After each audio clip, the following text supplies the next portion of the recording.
Ever stop to think, like, how many agreements do we actually make in a day? Seriously, from grabbing coffee with a friend to, say, even buying a used scooter. You're talking contracts, right? Exactly. We're diving into the world of contracts, specifically offers.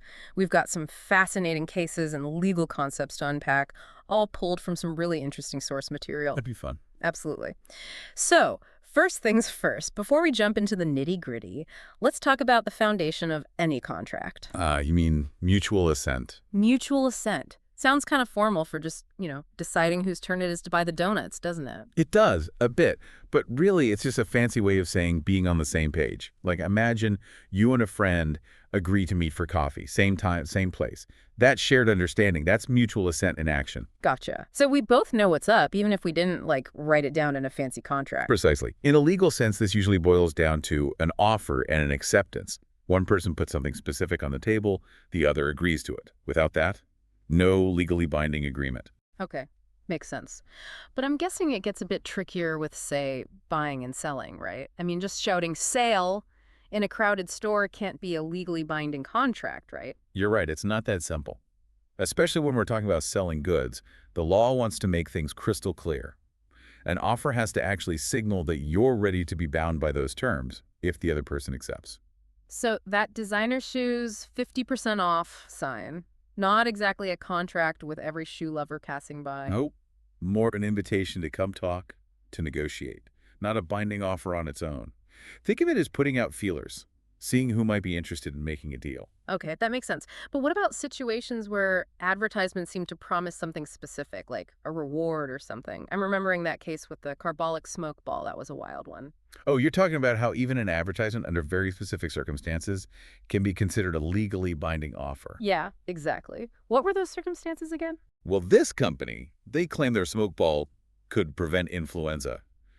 Went as far as offering a reward to anyone who used it as directed and still got sick. They were so confident they even mentioned money deposited in the bank to prove they were serious. Wow, talk about putting your money where your mouth is. So what happened? Someone took them up on it. You bet. Someone used the smoke ball religiously, got sick anyway, and decided to claim that reward. The company argued their ad wasn't a real offer, just, marketing hype. Oh boy, I can already see where this is going. The court sided with the sick person, said the ad was specific enough to be considered an offer. It wasn't vague. It laid out a clear reward for a specific action. No way. So even if the company didn't mean for it to be a legally binding offer, the court said, too bad, you set those terms. Exactly. And that's where the objective test comes in. Often, the law looks at how a reasonable person would interpret your words and actions, not just what you secretly intended. So it's not about what's going on in your head, but how your words and actions would appear to others, right? Right. It's about fairness, about making sure people can't just back out of agreements by saying, oh, I meant something else entirely. That's wild. It makes you think about all those times we just assume a shared understanding and how things get messy when that understanding isn't so shared after all, right? Absolutely. And that actually leads us to some really fascinating cases where these seemingly simple agreements took some very unexpected turns.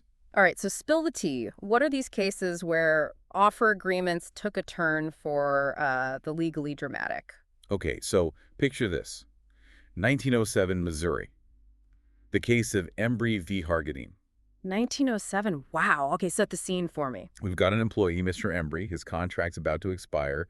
He's a little on edge, about job security and all that. He goes to his boss, Mr. Hargadine, looking for some reassurance. Oh, I've been there. That whole will they, won't they renew my contract feeling. Nerve-wracking. Exactly. So Mr. Embry voices his concerns, and the boss says something like, don't worry, just go ahead and get your men out, and don't let that bother you. That's a little vague, isn't it? Not exactly a resounding, you're hired. Right. And wouldn't you know it, Mr. Embry ends up getting let go. He takes his case to court, arguing those words from his boss, even if unintentional, created a contract. Wow. So it all boils down to whether those few words were legally binding, even if the boss might have regretted saying them later. What did the court say? They sided with Mr. Embry. Can you believe it? They said a reasonable person, hearing those words in that context, would have taken them as a commitment to renew. That's incredible. So even if it wasn't written down, even if the boss didn't consciously mean it in a legally binding way, the court said, nope, those words had weight. They created an obligation. Exactly. This case is a huge lesson in clarity and careful communication, especially in a professional setting. What you say and how you say it can have unintended legal consequences. It really makes you realize how much weight our words can carry. Okay, what other legal curveballs you got for me? Let's fast forward a bit. 1954, Virginia. Lucy v. Zemmer. This one's a classic. It's 1954. All right, hit me. Picture two buddies, Lucy and Zemmer, having a few drinks, right? Conversation turns to selling Zemmer's farm. Maybe fueled by a little liquid courage, Zemmer jots down an agreement on a cocktail napkin, says he'll sell his farm to Lucy for a certain price. A contract on a cocktail napkin, that's a bold move. Right. Well, the next day, Zemmer's tune changes. Claims it was all a joke, never intended to actually sell. Oh, boy. The old he said. But with a contract scribbled on a napkin, what'd the court say about that? Here's where that objective test comes into play again. The court actually decided that even though Zemmer might have thought it was a joke, a reasonable person looking at that situation, they would have thought it was a real offer. Wait, so even a joke contract, if taken seriously by the other person, can be legally binding? That's kind of terrifying, honestly. It is. It shows how important it is to be mindful of how your actions might be perceived by others, that reasonable person standard. Okay, you've officially made me paranoid about every joke I've ever made. Never looking at a bar napkin the same way again. Maybe that's not a bad thing. But wait, there's more. Ready for another case. This one's from across the pond. Lay it on me. Clearly, I need to brush up on my contract law knowledge. All right. 1864, England. Raffles v. Winchell House, often called the Peerless case. It shows just how important clear communication and shared understanding are when it comes to contracts. Fearless. Okay, you've got my attention. Tell me more. So it's all about a shipment of cotton.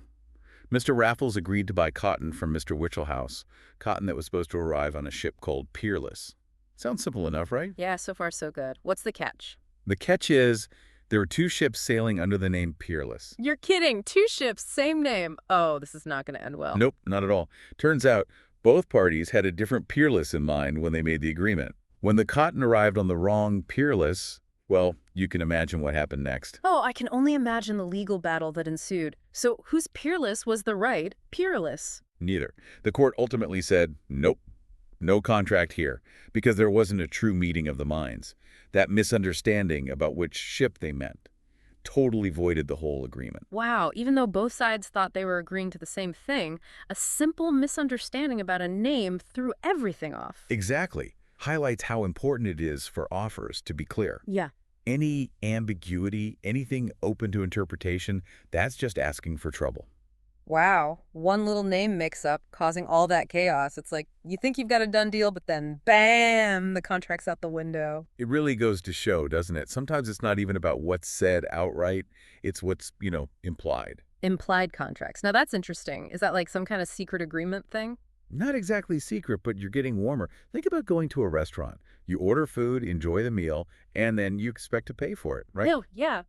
But did you sign a contract with the restaurant, officially? Of course not. That's just, how it works. You eat, you pay. Common sense. Exactly. But in the legal world, we call that an implied-in-fact contract.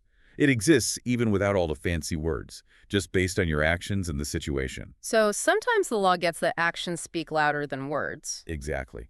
And we've got a perfect example of that, Wrench versus Taco Bell. Taco Bell, now you're speaking my language. Did somebody try to sue over, a missing cinnamon twist? Not quite that exciting, but close. It was a family, the Wrenches, and they came up with an advertising idea involving a psycho chihuahua. They said Taco Bell used their idea, even though there was never a formal contract signed. No way. A mascot showdown. What did the court say about that? Believe it or not, the court sided with the Wrench family. Said there was an implied contract because Taco Bell had those conversations about the idea, then used it. So even without that written agreement, Taco Bell's actions were enough to create a kind of contractual obligation. You got it. And that actually brings up something really important that we've touched on a couple of times now. The offer, the one making the offer. They've got a lot of power in setting the terms of the agreement. We call this the principle of offerer as master of the offer. Okay, so the offer sets the menu, and the other person can choose what to order, or just walk away. Perfect analogy. Remember that Lonergan versus Skolnick case from California? The court made it super clear that the offerer gets to decide how and when their offer can be accepted. They set the ground rules. That makes sense. But for an offer to be valid in the first place, it can't just be some vague idea, right? There's got to be some rules, some essential ingredients for a solid, legally sound offer. Three main things to remember. First up, you've got to have a real intention to create a contract. Like that Schreiber versus Olin Mills case, remember? Someone tried to say there was a contract because they listened to telemarketing calls. Wait, seriously, they tried to bill a telemarketer? Yep. But the court wasn't buying it. There was no real offer to begin with, no real intent to form a contract. So I can't just send invoices to every telemarketer who calls me. Darn. Probably not the best strategy. Second, the offer's got to be crystal clear in its terms. Remember Southworth versus Oliver? That letter describing the land sale? The court said it was a valid offer because it was so detailed. Vague language won't cut it. It's like they say, the devil's in the details, right? Or in this case, the contract is. You got it. And finally, that objective test we talked about. It's not about what one person secretly thought in their head, but how a reasonable person would understand the situation based on words and actions. The objective test. It's like the all-seeing judge of contractual intent. So really looking back at everything we've talked about today, it seems like contract law is everywhere. From casual agreements with friends to those huge, life-changing deals. It really is. Even understanding the basics can make a huge difference. It helps you navigate those agreements, protect your interests, and know when you need to ask more questions. Absolutely. And sometimes it's just plain fascinating to see how these legal situations play out, right? Who knew contract law could be this entertaining? It's a whole world of interesting cases and important lessons, that's for sure. Well, on that note, I think we've officially completed our deep dive into the wild world of offers. It's been a journey, that's for sure, with plenty of surprises and things that make you go, I've had a great time, and hopefully our listeners are walking away a little more informed, a little more prepared, and maybe a little more curious about all the legal stuff that shapes our everyday interactions. Couldn't have said it better myself. So until next time, stay curious, stay informed, and hey, maybe think twice before you sign that napkin.